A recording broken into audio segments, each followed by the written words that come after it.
Voilà. Et c'est Donc, parti. pour les personnes en replay, désolé, vous avez raté l'introduction, mais on ne fait que commencer. Donc, Nabil, je te passe la parole. Merci. Pourquoi est-ce qu'on est arrivé effectivement aujourd'hui à parler de cette équation?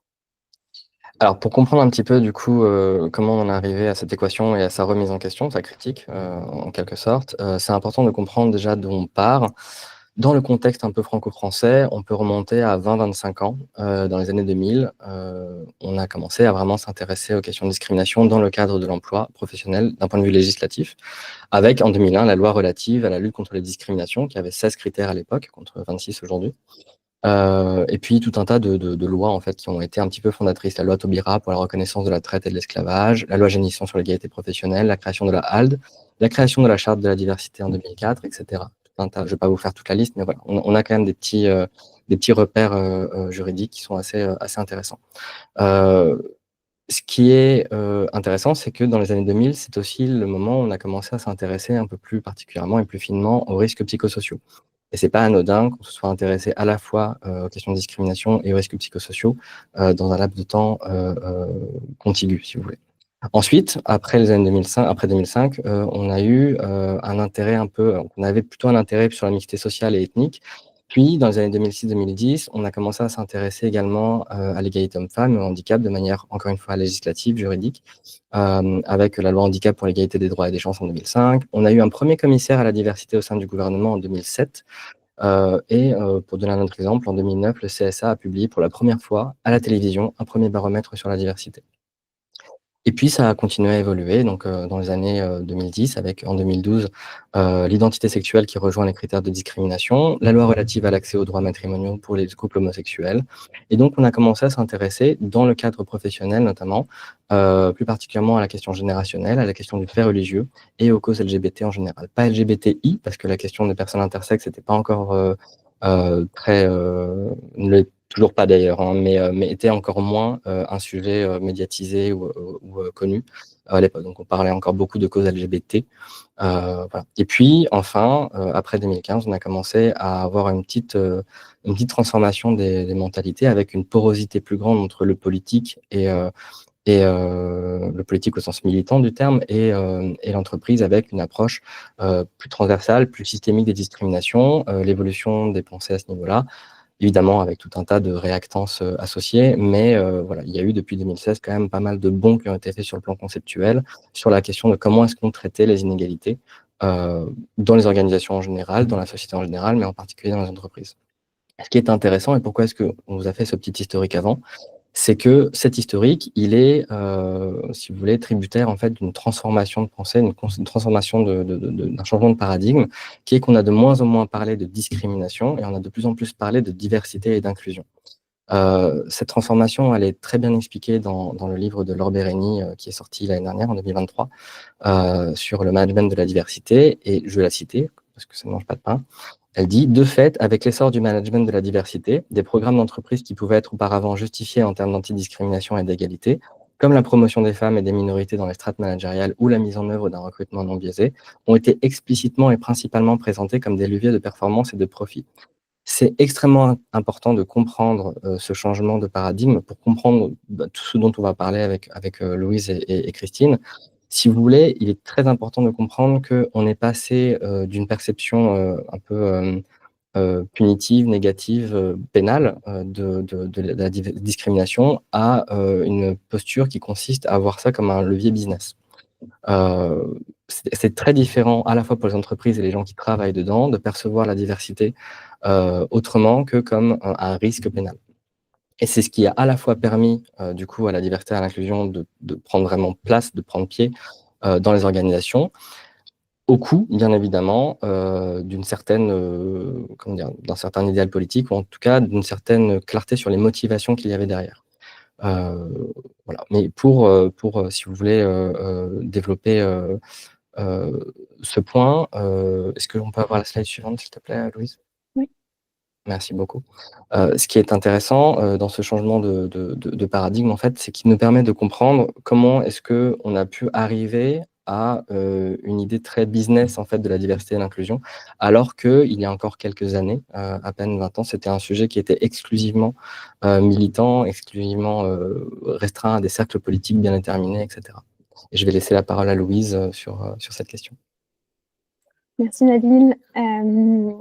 Donc effectivement, comme le disait Nabil, et puis moi j'ai vraiment cette approche très internationale et je suis convaincue, un peu aussi parce que sur ce sujet, mon livre référence, c'est bien le livre de Laure Bérény, que pour comprendre effectivement cette naissance de cette équation, de ce nouveau paradigme, de cette nouvelle rhétorique de justification économique en fait, et business des politiques de diversité et d'inclusion, il faut les regarder de l'autre côté de l'Atlantique.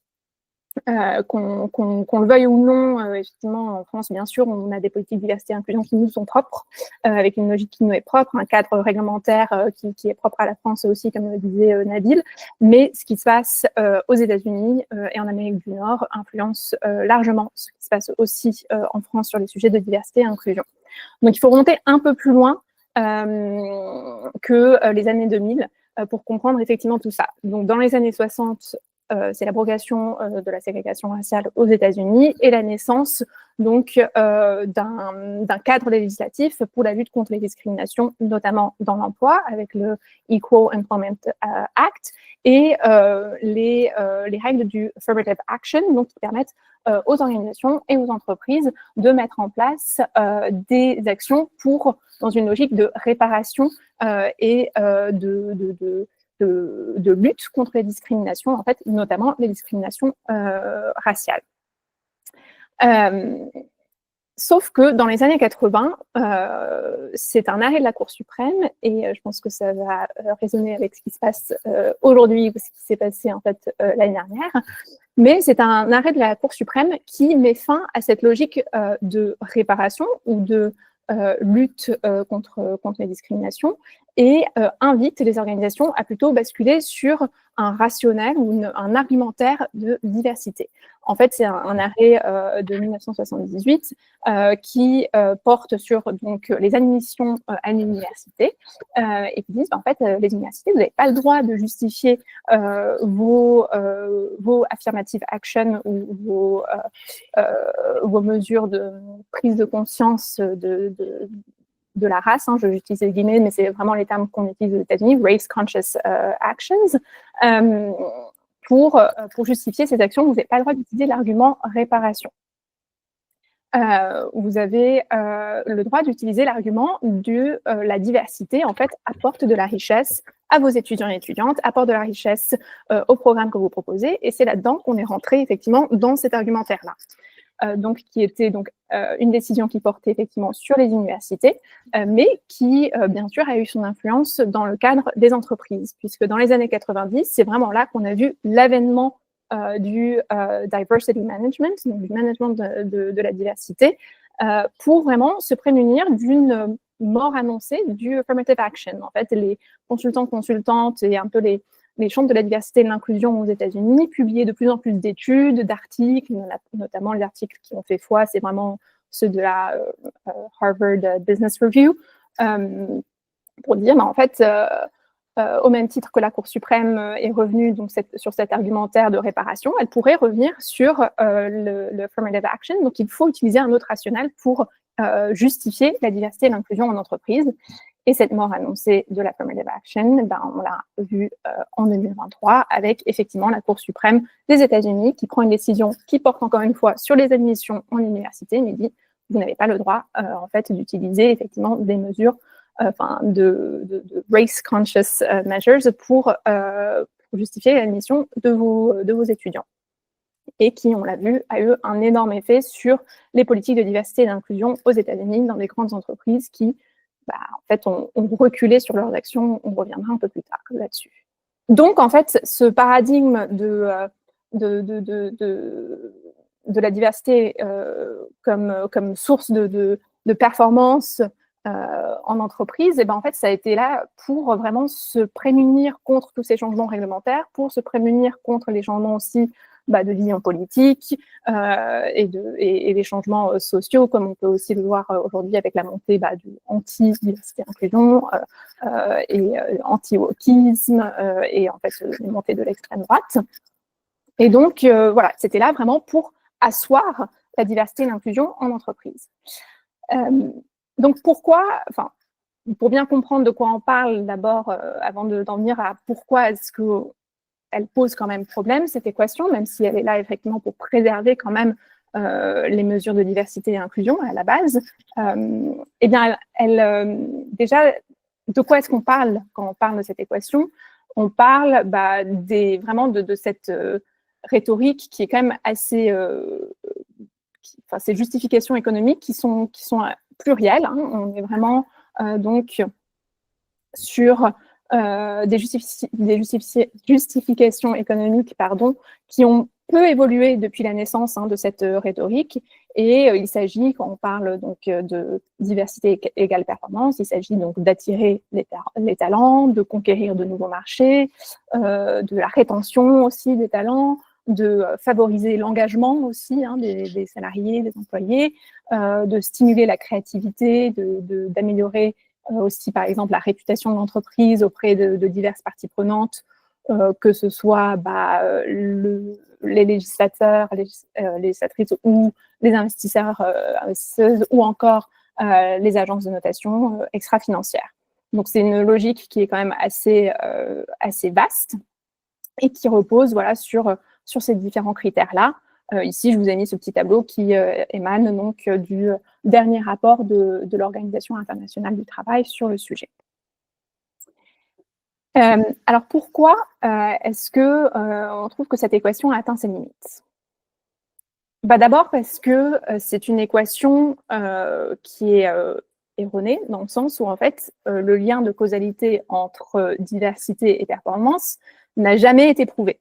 Ce lien n'existe pas, en fait. Il y a peut-être une corrélation, et elle est sûrement là. Il y a une corrélation mais pas entre diversité et performance, mais plutôt entre inclusion et si on veut, effectivement, inclusion et le partage des idées que les personnes incluses ou qui se sentent incluses peuvent partager autour de la table et donc proposer peut-être effectivement des perspectives différentes et peut-être effectivement des solutions différentes pour résoudre les problèmes au sein des équipes et donc arriver à peut-être de l'innovation, etc.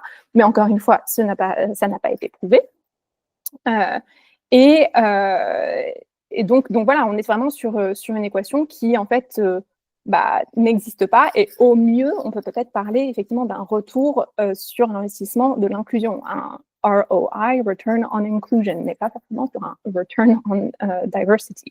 On ne peut pas savoir si effectivement les entreprises qui ont des meilleurs résultats, qui ont des équipes diverses et qui ont des meilleurs résultats que leurs concurrents, si elles ont des équipes diverses parce qu'elles ont plus d'argent, ou est-ce qu'elles ont des meilleurs résultats parce qu'elles ont des équipes diverses. On ne peut pas le démontrer, ça.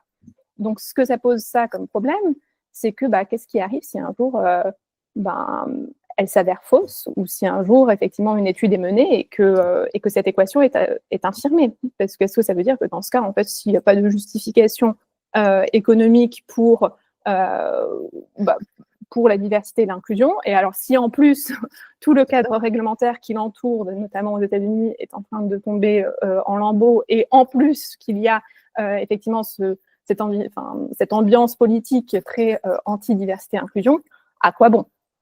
Donc c'est là que le risque est le plus important. Et ensuite aussi, il y a aussi l'idée qu'en fait, elle n'est pas très convaincante, cette équation, en fait. D'une part, elle ne parle que aux personnes dans l'entreprise qui sont intéressées par les résultats de l'entreprise et qui sont personnellement intéressées, en fait, par une augmentation de la productivité, de la performance financière de l'entreprise. Donc, c'est vraiment une toute petite poignée de personnes, et c'est peut-être les quelques personnes qui ont effectivement des intérêts financiers dans l'entreprise. Donc, en fait, c'est pas cet argument qui va venir convaincre l'employé lambda de effectivement adopter des nouveaux comportements, une ouverture d'esprit, des attitudes plus inclusives envers ses collègues, etc., ou dans son recrutement. Donc, c'est pas là qu'on va venir convaincre. Elle est aussi aussi, quand on regarde, par exemple, les critiques faites sur la diversité et l'inclusion, si on prend, par exemple, Elon Musk, qui, la première chose qu'il a fait en arrivant chez Twitter, c'est de complètement démanteler la politique de diversité et d'inclusion et en fait, virer toutes les équipes de diversité et inclusion. Voilà, il n'était vraisemblablement pas convaincu du fait qu'en fait, il pouvait se faire plus d'argent avec de la diversité et de l'inclusion, ou en tout cas, c'est pas ça qui l'intéressait. Et d'ailleurs, lui, ses critiques sur la diversité et l'inclusion, comme beaucoup de CEO qui effectivement sont revenus sur les sujets de la diversité et de l'inclusion, c'est pas des critiques qui portent effectivement sur la performance ou pas de l'entreprise et sur les gains ou pas apportés par la diversité et l'inclusion. C'est des critiques qui portent sur vraiment des questions éthiques. Donc, on ne peut pas vraiment répondre à ces critiques-là avec un argumentaire de justification économique, puisqu'on n'est pas du tout sur les mêmes sujets. Donc voilà, et puis ça n'a pas empêché, en fait, même si effectivement il y a plein d'études qui prouvent que c'est beaucoup plus performant, on peut se faire de l'argent avec la diversité, de l'inclusion en entreprise, etc., etc. C'est très bon pour le business, c'est très bon pour les équipes et c'est très bon pour les clients aussi. Et ça n'a pas empêché les revirements dans les entreprises qu'on a vus récemment face aux revirements légaux et au changement de climat social et politique avec la montée notamment des extrêmes et des idées anti-diversité et inclusion. Donc, pour toutes ces raisons-là, elle a atteint ses limites, cette équation. Et en plus, on passe beaucoup de temps à en parler, comme aujourd'hui, et ça n'a pas forcément permis d'atteindre les résultats escomptés pour les personnes concernées. Et là, c'est Nabil qui va vous en parler un peu plus. Merci Louise. Oui, nous, on a identifié notamment 2 dangers pour les personnes concernées par les politiques diversité et inclusion en entreprise. Le premier danger, c'est ce qu'on appelle la diversity fatigue. Alexia Sena a fait cette semaine un webinaire sur ce sujet, si vous avez pu y assister. Je ne sais pas s'il y a un replay, d'ailleurs. Oui. Ok, très bien, il y a un replay, donc n'hésitez pas à aller le consulter. Nous, on va quand même vous en parler un petit peu pour vous compreniez ce dont on parle. La particularité de la diversity fatigue, à notre sens, c'est qu'elle repose sur 3 types de fatigue différentes. Donc déjà, quand on parle de diversity fatigue, on désigne en fait des réalités qui sont assez distinctes les unes des autres, selon qu'elles s'adressent à telle ou telle entité du système qu'on va appeler l'entreprise. La première de ces fatigues, c'est la fatigue liée à l'inefficience. Si tu veux bien, Louise, merci. Merci beaucoup. C'est-à-dire une fatigue liée sur des suspicions quant à l'efficacité et quant à la prégnance dans la réalité des politiques diversité et inclusion. On n'est pas sûr que ça marche, on ne voit pas les résultats, en tout cas on ne voit pas les résultats de manière satisfaisante, suffisante, etc., etc. Et donc on est fatigué. Voilà. Je pense que parmi les personnes présentes ici, je pense qu'il y a un certain nombre de personnes qui travaillent depuis quelques années sur ces sujets-là, notamment en entreprise ou en extérieur, en consultant comme nous ou dans des associations, etc. Il y a une fatigue liée au fait que ça n'avance pas aussi vite que ça le devrait. La deuxième de ces fatigues, c'est une fatigue de réactance. C'est-à-dire des personnes qui ne sont pas du tout convaincues par le bien fondé des politiques de liberté et d'inclusion, ni même de l'inclusion à proprement parler, et qui pensent que ce n'est ni le sujet de l'organisation ou de l'entreprise dans laquelle elles travaillent, ou dans certains cas, qui considèrent aussi que c'est presque une attaque d'un certain mode de vie, d'un certain modèle de société, d'une certaine façon de penser, etc. Donc là, on a une réactance, c'est-à-dire un mécanisme de défense lié à la croyance qu'une modification de la réalité va avoir une atteinte sur nos libertés individuelles. Et donc voilà, c'est tout le discours dont Louise a parlé, anti-DNI, anti-wokisme, etc., qui consiste à dire « oh là là, tout ça, ça va faire qu'on vit de moins en moins libre, etc., on ne peut plus rien dire, blablabla ». La troisième forme de fatigue, c'est une fatigue qui concerne les personnes directement concernées par les politiques DNI qui devraient en être bénéficiaires, et c'est une fatigue de type de méfiance. Elle est un peu différente de la fatigue d'inefficience, parce que là où la fatigue d'inefficience, elle s'intéresse aux résultats d'une manière générale, qu'on soit concerné ou pas, la fatigue de méfiance concerne vraiment la sincérité et l'authenticité des démarches, à savoir, est-ce que vraiment l'entreprise dans laquelle je travaille, qui a une politique DNI, qui a un département DNI, rattaché ou non aux ressources humaines, est-ce que c'est pour la cosmétique, est-ce que c'est purement communicationnel, ou est-ce qu'il y a vraiment un intérêt derrière? Et puisqu'il y a évidemment des cas de pure cosmétique dans les politiques DNI, il y a du washing, on n'est pas naïf là-dessus, Quand on arrive dans une entreprise, c'est pas aberrant de se poser la question de l'authenticité de cette démarche.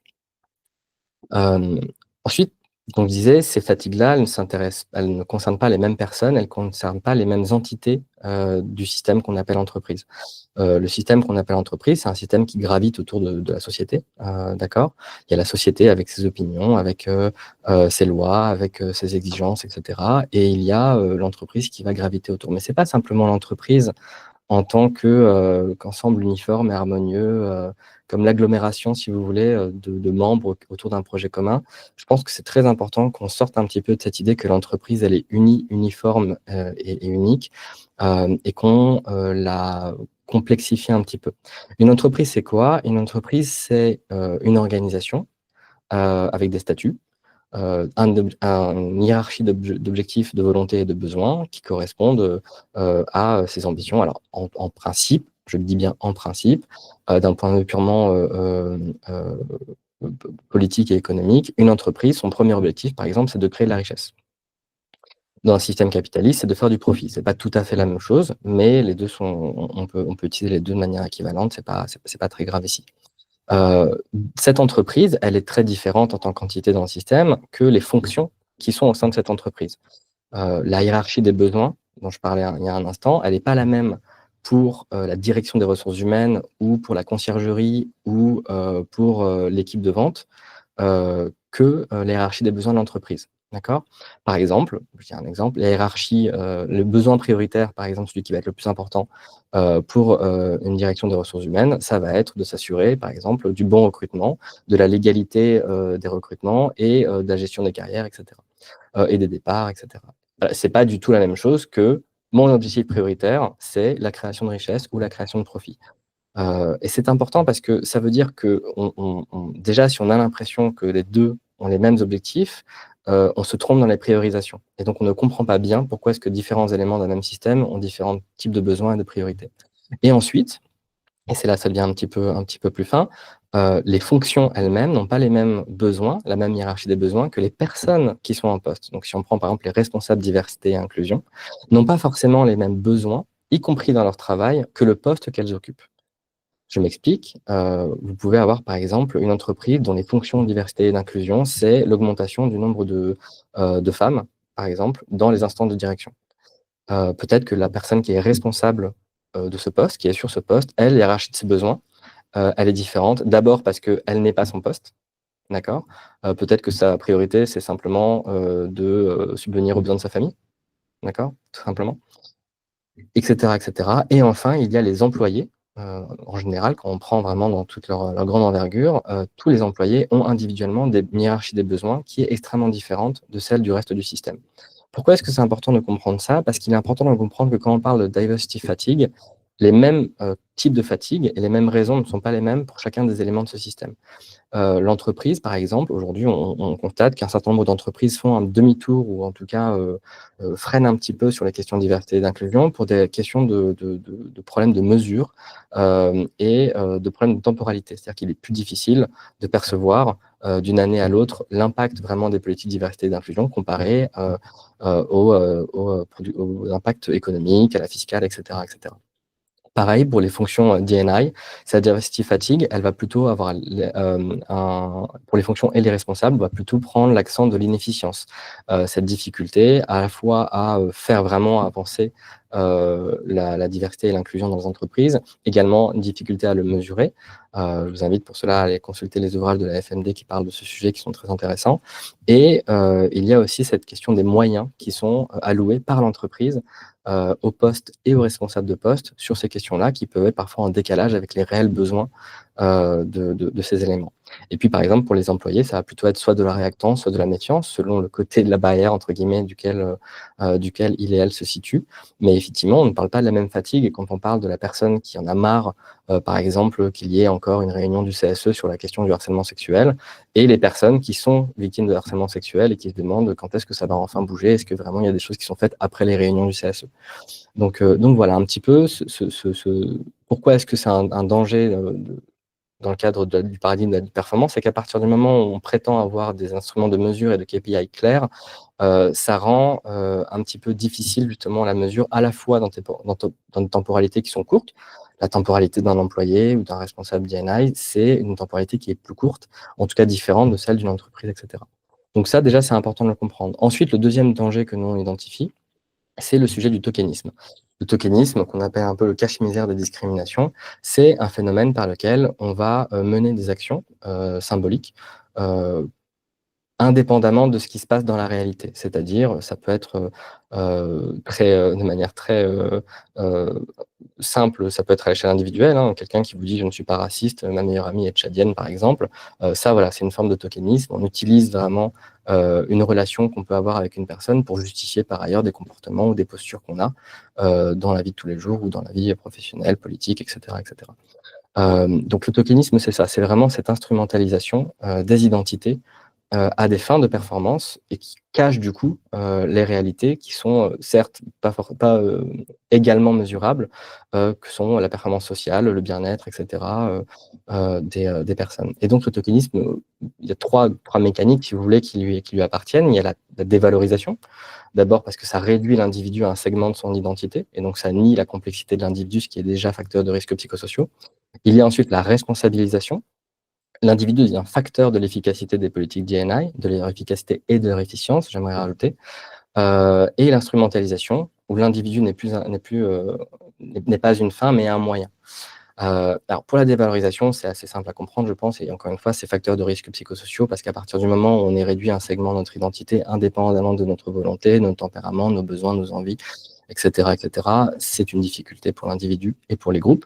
La responsabilisation, c'est un peu plus compliqué. Quand je dis que l'individu devient facteur de l'efficacité des politiques D&I, ça veut dire qu'on charge un petit peu, si vous voulez, les personnes, les femmes, les personnes racisées, les personnes en situation de handicap, les personnes LGBTI, on les charge un petit peu, si vous voulez, d'être à la fois tributaires et garants de l'efficacité de ces politiques. Et donc, ça nous amène en fait à des formes de pression très subtil, d'accord? Très subtil, ça peut ne jamais être dit, ça peut ne jamais être un problème, mais c'est une pression qui consiste, par exemple, à se sentir dans une entreprise, le besoin, par exemple, pardon, je rajoute des gens au fur et à mesure encore, ça va être, par exemple, le fait de dire, bah voilà, on a recruté des femmes pour ce poste, enfin, on a recruté une femme pour ce poste, etc., etc. Ça a intérêt à marcher. Ça a intérêt à fonctionner, etc. Ça, c'est une forme de pression. Quand ce n'est pas dit, ça peut être une pression que la personne se met elle-même, d'accord? Parce qu'il y a la peur de la justification de son poste par les quotas ou par les politiques D&I. On a peur de devoir toujours se justifier d'être à tel ou tel poste pour telle ou telle raison qui n'a pas grand-chose à voir avec les compétences, mais ça, Christine nous en parlera tout à l'heure. Et puis enfin, l'instrumentalisation, ça, c'est pour satisfaire un petit peu mon obsession de Kant, c'est l'idée que on n'est pas naïf, notamment dans le contexte professionnel, mais par ailleurs, dans n'importe quel contexte, on utilise les gens. L'individu est toujours un moyen. La question, et Kant le formule très bien dans son impératif catégorique, si ça vous intéresse, on pourra en discuter une autre fois, il faut toujours traiter les gens à la fois comme une fin et jamais exclusivement comme un moyen. Ce que dit Kant, c'est on ne peut pas s'empêcher de traiter les gens comme des moyens. La condition pour que ce soit à peu près OK d'un point de vue éthique, d'un point de vue moral, c'est de ne pas faire que ça. C'est de traiter aussi les individus comme une fin. Et si on instrumentalise les gens, c'est-à-dire qu'on recrute des gens ou qu'on les affiche exclusivement pour satisfaire des ambitions communicationnelles liées à une image de marque, une marque employeur, etc., alors c'est vraiment une forme d'irrespect assez profond, à la fois envers des individus, mais envers les groupes auxquels ils appartiennent. Et si vous voulez, c'est important, pardon, hop, je rajoute encore. C'est important de comprendre ce problème du tokenisme pour comprendre en fait pourquoi est-ce qu'on a encore du mal aujourd'hui à mettre les humains au centre, si vous voulez, de l'équation. Parce que puisqu'on a fait de la diversité et de l'inclusion un sujet de performance, notamment de performance économique, de productivité, etc., de fait, puisqu'on n'a pas, on est dans ce paradigme-là, on n'est pas dans le paradigme qui consiste à dire on veut faire de la diversité et de l'inclusion pour prendre soin des gens. Et à partir du moment où le respect des gens, la cohésion sociale, etc., n'est pas l'objectif prioritaire, rappelez-vous ce que j'ai dit tout à l'heure sur les objectifs prioritaires des éléments d'un système, puisqu'on n'est pas dans l'objectif prioritaire, alors ce sera toujours, ça passera toujours au second plan, au troisième plan, etc., etc. Donc c'est normal, si vous voulez, pour une entreprise, en tant que personne morale et juridique, d'avoir comme objectif prioritaire la production de richesses et donc d'avoir des dépriorisations d'autres éléments. C'est normal pour une entreprise. Ce n'est pas normal pour quelqu'un qui est en poste, par exemple. Ce n'est pas normal pour les employés, etc., etc. Donc voilà. Et donc, pour en revenir à la question du paradigme, puisqu'on est dans un paradigme de la performance, on ne peut pas être dans un paradigme de l'inclusion à proprement parler, en tout cas en termes de priorité. Et c'est pour ça qu'on vous a posé d'ailleurs la question dans un sondage que Louise va analyser avec vous dans un instant. Mais voilà, on vous a posé la question pour participer à cette conférence de... je vais laisser Louise prendre la parole. Je vais pas couper. Merci, merci Nabil. Oui, donc effectivement, avant de passer la parole à Christine, enfin, pour qu'elle vous dise comment est-ce que ça se traduit concrètement, comment est-ce qu'on peut remettre effectivement l'humain en centre et puis s'affranchir un peu de cette fameuse équation, on vous a demandé à vous, dans votre organisation, la politique de diversité et inclusion s'inscrit plutôt dans une logique de. Alors, c'était une question... je vais afficher tout de suite les résultats, en fait. Vous aviez le droit de choisir plusieurs réponses, hein, bien sûr, ce n'était pas juste une réponse, mais donc dans 59% des cas, c'est une logique donc de responsabilité de l'entreprise, suivie donc par des logiques donc de conviction éthique à 53% des cas, et ensuite suivie donc les questions de marque employeur, d'attraction et de rétention, de conformité, d'image de marque, d'objectifs de productivité. Alors, tous ces critères-là, marque employeur, attraction, conformité, image de marque, objectif de productivité, voire même RSE, parce qu'on est dans de l'extra-financier, et donc quand même une réponse aux critères d'investissement aussi aujourd'hui, on est dans une logique business. On est dans une logique où en fait, marque employeur, c'est pour attirer les meilleurs talents, les retenir. Conformité, en fait, c'est parce que moi, entreprise, j'ai pas envie de payer des amendes. Et puis RSE aussi, parce que ça permet d'avoir une bonne notation et donc d'avoir aussi des bons investissements. On avait fait exprès, c'était biaisé, de ne pas mettre le critère tout simplement pour lutter contre les discriminations et pour apporter plus d'égalité et d'inclusion en entreprise. Et ce qui nous a marqué, c'est que dans les réponses autres que certains d'entre vous ont partagées, ça ressortait pas vraiment. Je pense qu'il y a une personne qui nous a mis tout simplement pour l'égalité et l'inclusion, et une autre personne qui nous a mis c'est le principe de base, effectivement. Donc à part ces deux ajouts-là de ces deux personnes sur plus de 150 inscrits, on était quand même dans une logique très business dans vos entreprises. Même si, bien sûr, on convient bien que dans la question des convictions éthiques, voire même de la RSE, on entend lutte contre les discriminations aussi. Mais donc voilà, une fois que ça s'est dit, cette équation entre diversité et performance, il ne faut pas non plus totalement l'évacuer. Enfin, moi, par exemple, l'autre jour, j'étais devant un COMEX pour leur présenter une stratégie diversité et inclusion. Je n'aurais jamais été devant ce COMEX si les membres de ce COMEX n'avaient pas été pressurisés par le fait que leurs compétiteurs en font plus qu'eux, qu'il faut vite qu'ils passent au prochain niveau sur la question de diversité et inclusion parce qu'ils n'arrivent pas à attirer des talents et que leurs investisseurs leur demandent de travailler là-dessus. Donc oui, la problématique business, elle est importante en fait, mais pour lancer, pour donner de l'impulsion, et puis on l'a vu aussi parce qu'elle peut être le garde-fou un peu de la diversité et de l'inclusion dans un contexte politique et économique qui est celui qu'il est aujourd'hui. Mais comment est-ce qu'on fait pour qu'elle ne prenne pas trop de place? Comment est-ce qu'on fait pour effectivement revenir à cette logique humaine de lutte contre les discriminations et d'égalité, et pour trouver cet équilibre aussi complexe qu'on a, qui est notre problématique aussi, nous, consultants, consultantes et managers de la diversité et de l'inclusion, ou RH, pour rester entendable auprès de de nos entreprises, mais aussi éviter effectivement cette diversity fatigue et ce manque d'impact pour les personnes concernées. Donc Christine, raconte-nous concrètement comment est-ce que toi, tu fais en tant que DRH pour développer une politique DEI qui puisse s'affranchir effectivement de ce tropisme de la performance et de KPIs qui ne sont pas forcément les reflets de la réussite d'une politique de diversité et d'inclusion, pour se concentrer vraiment sur l'impact pour les personnes concernées. Merci Louise pour la question. Tout d'abord, bonjour à toutes et tous, et je suis ravie de partager avec vous l'expérience de TK Elevator. Juste pour remettre dans le contexte, TK Elevator, c'est une société d'ascenseurs, anciennement connue sous le nom de ThyssenKrupp, voilà, pour remettre le nom de l'entreprise dans son contexte. C'est une entreprise qui n'a pas de service ou pas de département D&I. C'est-à-dire que quand je suis arrivée il y a 5 ans, cette logique de diversité et inclusion n'était pas du tout intégrée dans l'entreprise. Et d'ailleurs, je ne souhaite pas forcément qu'elle le soit et je vais vous expliquer pourquoi. Je vous ai mis en arrière-plan, vous pourrez le voir, les valeurs de l'entreprise. Pourquoi c'est important? C'est parce qu'on est parti en fait du postulat justement que finalement, on était beaucoup sur des KPI financiers, beaucoup sur du résultat pour recruter nos nouveaux collaborateurs, assurer les profils au sein de l'organisation, et très peu finalement sur des valeurs importantes pour nous, dont la valeur de l'intégration de profils différenciants, et qui représentaient plutôt pour nous, dans notre logique, le monde extérieur. Donc, on ne parle pas de diversité, on ne parle pas d'inclusion. Nous sommes plutôt sur une logique de tout collaborateur qui présente des compétences qui peuvent servir la cause de l'entreprise ou des profils qui peuvent s'associer et être complémentaires sont les bienvenus dans l'organisation.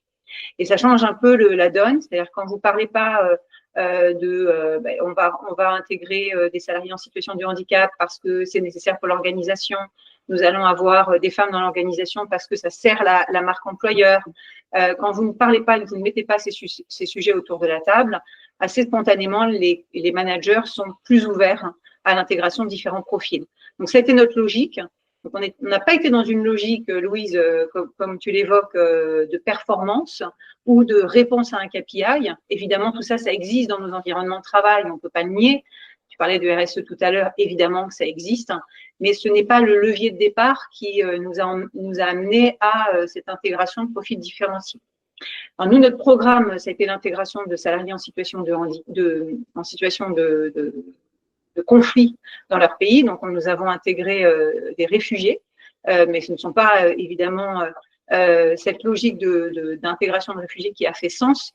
Ce qui a fait sens, c'est d'avoir au sein de l'entreprise différents profils qui pouvaient répondre, je dirais, à la logique de création au sein de l'organisation de ce qui existe finalement à l'extérieur de l'entreprise. Je ne sais pas si ça répond à ta question, Louise. Si, tout à fait.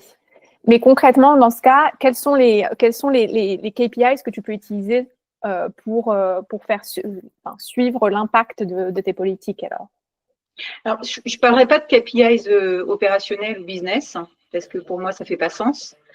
Je dirais que inconsciemment ou consciemment, on a développé une performance sociale plus qu'une performance financière. On a développé une performance sociale parce que l'intégration d'une diversité de profils et l'inclusion associée a généré des réactions en chaîne auprès de nos propres collaborateurs. Et donc, une compréhension plus vive de la nécessité d'avoir une population avec des profils totalement complémentaires, différenciants, des situations complètement, différentes les unes des autres. Voilà, donc on n'est pas pour nous, on n'est pas sur du KPI opérationnel ou business. Si ça avait été le cas, je pense qu'une partie de nos managers n'auraient pas intégré les gens de la même façon. Et ça renvoie à ce que disait d'ailleurs Nabil tout à l'heure à juste titre, c'est que si nous avions été dans cette dynamique, quid de l'insuccès ou de l'échec, on va dire, de certains profils. Je prends l'exemple des femmes. Si on prend cet exemple-là, j'embauche une femme demain en considérant qu'elle a le profil pour un poste, on a aujourd'hui une femme CEO chez TKE, elle a le profil pour un poste de CEO. Si elle échoue, on va dire quoi? Elle a échoué parce qu'elle était femme ou elle a échoué parce qu'elle n'avait pas les compétences? Donc, on s'est refusé à être dans cette logique-là.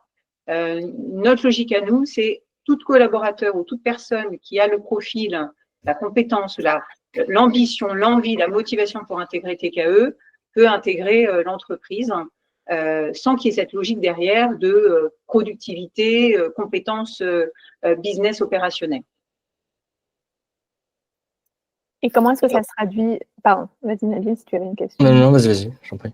Comment, du coup, est-ce que ça se traduit en termes de résultats pour les personnes concernées? Donc, tu parlais par exemple des femmes ou pour les personnes en situation de handicap. Quel impact est-ce que vous avez vu pour les personnes concernées alors, pour les personnes concernées, ce que l'on peut voir, c'est qu'il y a plus spontanément, je dirais, dans le cadre de l'ouverture de nos postes, notamment de nos postes internes, on a beaucoup plus de salariés qui se positionnent, de salariés féminines, si je prends cet exemple-là, ou même de salariés en reconnaissance de handicap qui s'identifient à cette organisation et qui se déclarent, donc assez spontanément, puisqu'on n'est plus dans une logique d'associer leur profil à la performance économique.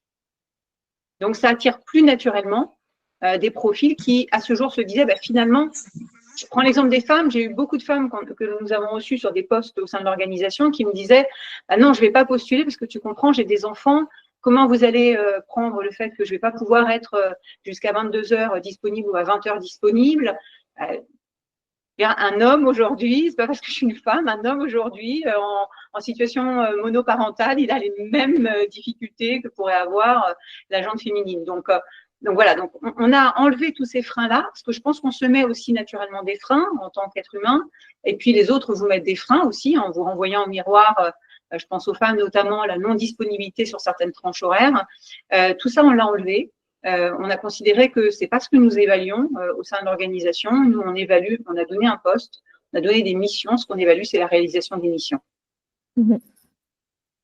Et j'invite à tous celles et ceux qui auraient des questions et qui souhaiteraient allumer leur micro, n'hésitez pas à lever la main. J'ai peut-être une dernière question de ma part ici pour toi, Christine. Je le disais un peu au début de cette table ronde, que l'argumentaire construit autour de la diversité, c'est la performance business, etc., a été construit quand même de façon à se prémunir contre effectivement des éventuelles évolutions du droit ou des pensées en fait dans notre société qui viendraient déconstruire tous les programmes de diversité et inclusion en entreprise. Est-ce que aujourd'hui, chez TKE, tu sens que vos politiques sont prémunies contre ces dangers-là, malgré, entre guillemets, l'absence de cet argumentaire-là? Alors, elles n'ont pas été pendant longtemps. Si je prends les index qui nous sont, je dirais, obligatoires aujourd'hui dans les organisations françaises, nous n'avons pas été au rendez-vous de ces sujets pendant plusieurs années, mais ce n'était pas notre orientation. Notre orientation, ce n'était pas de faire en sorte que ces éléments, je dirais, légaux soient absolument remplis, même si évidemment on est suivi, tracé sur ces sujets-là, mais plutôt qu'on soit dans une logique de construire une organisation qui réponde à nos attentes, je dirais, sociales, personnelles, en tous les cas en ce qui me concerne personnel en tant que DRH, et puis évidemment que ces indicateurs derrière légaux se mettent naturellement en place de par ces actions-là. Et ça n'a pas été notre driver premier. Ok. Je vois une autre question dans le chat de la part de Chloé qui revient sur ce que tu disais un petit peu sur le tokenisme tout à l'heure, et cette question s'adresse à toi, mais aussi peut-être que Nabil, tu pourras compléter parce que c'est aussi le sujet que tu abordais. Dans ce cas, en fait, en France, on parle encore très peu de tokenisme. On pourrait parler de déessentialisation, c'est le mot que Chloé utilise. Comment est-ce que, qui au sein de l'entreprise, qui sont les stakeholders en fait à sensibiliser en premier sur ce risque-là et les écueils de l'essentialisation pour ne pas tomber effectivement dans ce piège-là? Alors, pour moi, essentiellement, les fonctions ressources humaines, alors dans un premier temps, les fonctions ressources humaines qui accompagnent, mais surtout les managers. Parce que les managers sont les premiers à sensibiliser. Ils ont tendance à faire des analogies assez rapides avec des situations vécues. Ou des exemples comme vous l'avez précité tout à l'heure, c'était Nabil, et finalement c'est contre-productif. Ça envoie un très mauvais signal. Donc les managers dans leur verbatim, pour se rassurer sur leur choix, notamment dans leur recrutement différenciant, on va dire, ont eu tendance au départ à utiliser des logiques de discrimination sans lettres dans leur verbatim, dans leur verbiage avec leurs collaborateurs pour expliquer l'intégration d'un salarié différent de ce qu'il pouvait être. D'accord. Nadine, est-ce que tu voulais compléter? Oui, oui, tout à fait. Merci beaucoup, Chloé, pour cette question. Tout à l'heure, dans la slide, j'avais parlé, le premier item, c'était la dévalorisation. J'aurais tout à fait pu substituer, effectivement, par l'essentialisation, parce que c'est ça, en fait, la tokenisation, le tokenisme, pardon, c'est de l'essentialisation, c'est-à-dire qu'on réduit vraiment des gens à ce qu'on considère être une essence liée à un segment de leur identité. Parce que, par exemple, parce que vous êtes des femmes, alors vous faites du care, alors vous avez ces compétences-là, vous avez ce caractère-là, etc. C'est ça l'essentialisation. Moi, je suis tout à fait d'accord avec Christine sur la question des managers. Moi, je n'irai pas autant dans le détail. Je pense qu'effectivement, c'est d'abord les premières strates, entre guillemets, de pouvoir qu'il est important de sensibiliser, notamment parce que, et ça rejoint ce que je disais sur la diversity fatigue tout à l'heure par rapport notamment aux responsables diversité et inclusion, c'est qu'on leur demande en fait de transformer des entreprises, des organisations, qui sont du coup des environnements extrêmement complexes, avec des mesures qui ne sont pas forcément évidentes à mettre en place. Et on leur demande un petit peu de faire des miracles, en fait, hein. Je pense que les personnes qui ont ce genre de poste parmi les personnes qui assistent à cette conférence savent de quoi je parle. On vous demande de faire des miracles, en fait, avec 3 bouts de bois et un bout de ficelle. Je pense que c'est important de prendre conscience que l'inclusion, c'est un phénomène social et que par conséquent, il ne se fait qu'en faisant évoluer un environnement social. Les entreprises sont des environnements sociaux et on ne peut pas juste prendre des mesures qui consistent à dire on ne fait plus ça. Parce que ça ne fonctionne pas comme ça, en fait. Un environnement social, ça fonctionne par l'habitude, ça fonctionne par l'usage, ça fonctionne par la valorisation de certains comportements ou pas au temps long, etc., etc. Donc voilà, je pense que c'est pour ça que je suis d'accord avec Christine pour dire que c'est les premières strates de pouvoir, en tout cas les managers, qu'il faut sensibiliser en premier, mais d'une manière générale, il faut surtout partir de la base. Tout à fait. Je rebondis sur un commentaire qu'on a dans le chat sur effectivement l'importance de ne pas trop insister sur les différences, ou alors si on insiste sur les différences, bien dire que ça nous concerne tous et toutes, on fait tous et toutes partie de la diversité, il n'y a pas des profils divers et des profils non divers ou issus de la diversité. Oui et non. Oui, dans le sens où il ne faut pas insister sur la différence qui serait comme une source de voilà, encore une fois, de performance extraordinaire, que parce qu'on a une CEO femme ou une CEO d'une personne issue d'un autre groupe en minorité, et tout d'un coup, on va effectivement arriver à des résultats incroyables, etc., parce que ça arrive, encore une fois, sur l'essentialisation, sur le tokenisme, et puis sur cette pression incroyable qu'on met sur les personnes soi-disant issues, entre guillemets, de la diversité. Par contre, on ne peut pas nier non plus l'expérience de vie des gens qui sont dus effectivement à leur différence. En fait, vivre sa vie quand on est une personne non blanche, quand on est une personne en situation de handicap ou quand on est une femme, c'est pas la même vie qu'un homme blanc, cis, parce que en raison des discriminations et en raison des inégalités en place dans nos systèmes et dans notre société. Donc, on n'est pas du tout dans la négation des différences, mais plutôt dans effectivement la remise en question de ce qu'on rattache à ces différences dans un cadre d'entreprise. Il y a une question de Clémentine qui est intéressante aussi, merci, sur la façon dont on traite la question du bien-être aussi en entreprise et comment est-ce que c'est lié aux questions d'inclusion. Donc, si je lis, Clémentine dit voilà, cela m'intéresserait de vous entendre sur le lien entre ces questions et l'approche du bien-être au travail. On entend des approches considérant le bien-être comme un moyen visant la performance et pas nécessairement comme un objectif en soi et pour soi.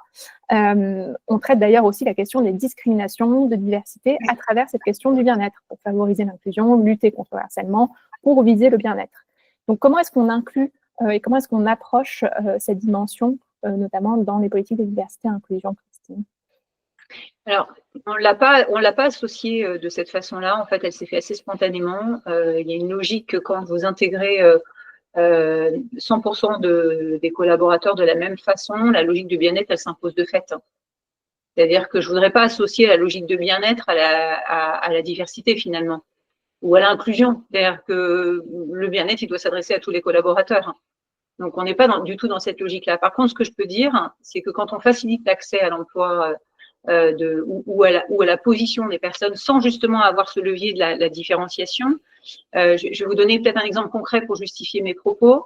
Nous avons dans l'entreprise, on parlait tout à l'heure des LGBTI, nous avons dans l'entreprise des salariés qui sont transgenres, que nous avons évidemment recruter comme n'importe quel autre salarié.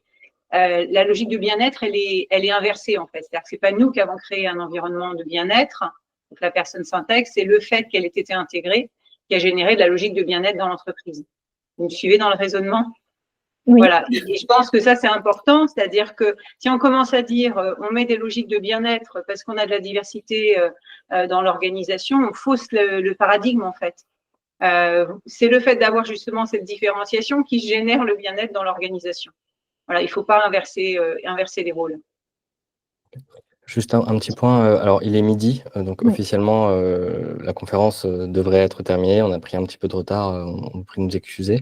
Nous, Louise et moi, je ne sais pas Louise si tu es un petit peu disponible pour continuer à répondre aux questions. Voilà, si jamais 2 personnes ont des impératifs, notamment Christine, n'hésitez pas. Voilà, c'est juste pour faire un petit point sur le temps. Il est midi, donc bon, moi ça me pose pas de problème de déborder un petit peu, mais voilà, que ce soit clair pour tout le monde.